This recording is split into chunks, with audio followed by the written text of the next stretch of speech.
कि अच्छा क्रिकेट खेलते हुए आ रहे हैं, ऐसे सेम क्रिकेट खेलेंगे तो final it's just another game.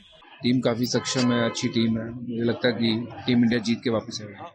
ICC champions ટ્રોફીનો આજે ફાઇનલ મુકાબલો છે। ભારત અને ન્યૂઝીલેન્ડ બંને દમદાર ટીમ વચ્ચે આજે સૌથી મોટી મેચ યોજાવાની છે। આ મેચ દુબઈમાં યોજાઈ રહી છે। આ મેચ પહેલા ભારતમાં કપ પાછો લાવવા માટે ટીમ ઇન્ડિયા આતુર છે। બીજી તરફ ન્યૂઝીલેન્ડ પણ મેદાનમાં દમ બતાવવા માટે તૈયાર છે। 25 વર્ષમાં આ બીજી વખત છે જ્યારે બંને ટીમો આ ટ્રોફી માટે ટકરાવાની છે। વર્ષ 2000માં જ્યારે સૌરવ ગાંગુલીની કેપ્ટનશીપ હેઠળ ભારતીય ટીમ ન્યૂઝીલેન્ડ સાથે ટકરાઈ હતી ત્યારે તેને હારનો સામનો કરવો પડ્યો હતો।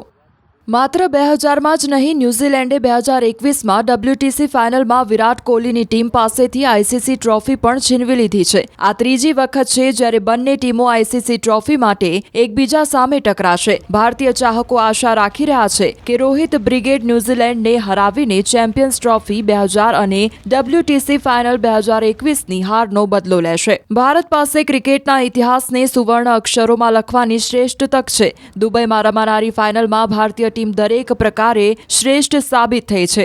ટીમ ઇન્ડિયા ટુર્નામેન્ટમાં 4 સ્પિનરો સાથે રમી રહ્યા છે, જે દર્શાવે છે કે પીચ અને હવામાન અનુકૂળ છે। 20 દિવસથી ટીમ એક જ શહેરમાં છે અને મેદાનથી ટીમના સભ્યો સંપૂર્ણ રીતે પરિચિત થઈ ગયા છે। આ સ્થિતિમાં ભારત પાસે ફેન્સને બહુ મોટી આશા બંધાઈ છે। ભારતીય ક્રિકેટ ટીમે અત્યાર સુધીમાં 6 આઈસીસી ટ્રોફી જીતી છે।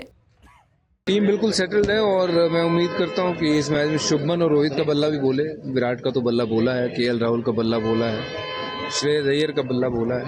तो टीम जीतनी ज़रूरी है। मुझे लगता है कि वो टीम काफ़ी सक्षम है, अच्छी टीम है। मुझे लगता है कि टीम इंडिया जीत के वापस आएगी। मैं समझता हूं कि ये बहुत ही ज़बरदस्त तगड़ा मैच रहेगा इंडिया और न्यूजीलैंड के खिलाफ। और बहुत ही कॉम्पिटिटिव साइड है न्यूजीलैंड की। इन्होंने 300 प्लस साउथ अफ्रीका के खिलाफ जो खेला और जीता है फाइनल्स में आने के लिए, तो ये बहुत ही फॉर्मिडेबल साइड है न्यूजीलैंड की।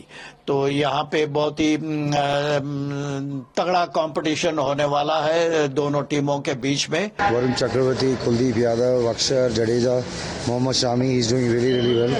Toss will be very vital. तो 100 ओवर का खेला बहुत गजबे होगा कल। तो कल क्या 4 स्पिनर्स के साथ जाएंगे? क्या सेम कॉम्बिनेशन के साथ ही खेलना चाहिए, क्योंकि जब कुछ टूटा नहीं है तो जोड़ने की जरूरत नहीं है। इंडिया की तरफ से ही देख रहा हूँ मैं चैंपियंस ट्रॉफी फाइनल इंडिया की तरफ से, और मैंने पहले ही बोल दिया कि अच्छा क्रिकेट खेलते हुए आ रहे हैं, ऐसे सेम क्रिकेट खेलेंगे तो final it's just another game. सबका परफॉर्मेंस देखना चाहता हूँ मैं, 1 से लेके 15 तक। जो 15 के 15 गए हैं उधर, और जो बाहर सपोर्ट स्टाफ है इतने टाइम से सपोर्ट कर रहे टीम को, तो मैं सबका परफॉर्मेंस देखना चाहता हूँ। इससे ज्यादा बैलेंस इंडियन टीम हो नहीं सकता। और जिस तरीके से सब खेल रहे हैं तो और भी बैलेंस ज्यादा दिख रहा है इस वक्त। देखिए, ये न्यूजीलैंड बहुत ही पुख्ता साइड है, एक ऐसी साइड है जो एकदम तैयार होके आती है। उनके पास वो प्लेयर हैं जो बहुत ही डिसिप्लिन्ड है, एग्जीक्यूट कर पाते हैं उन प्लान्स को बहुत अच्छी तरीके से।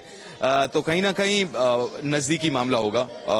अभी भी इंडिया को आगे ही रखूंगा मैं, इसमें कोई दो राय नहीं है।